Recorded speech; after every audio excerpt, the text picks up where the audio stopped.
etiraf eləyir. Stat, Ermənistan hələ keçmiş hakimiyyətin dövründə Qarabağı Azərbaycanın bir hissəsi kimi tanıyıb.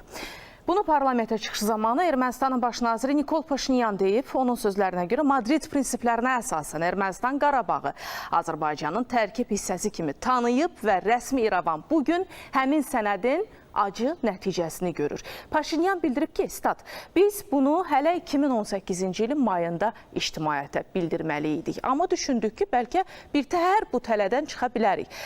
Tələ beynəlxalq səviyyədə razılaşdırıldığı üçün biz bundan çıxış yolu tapa bilmədik. Statın sonu. Paşinyanın bu sözləri onun və onun timsalında Ermənistan hakimiyyətinin məkirli siyasətini bir daha üzə çıxarır.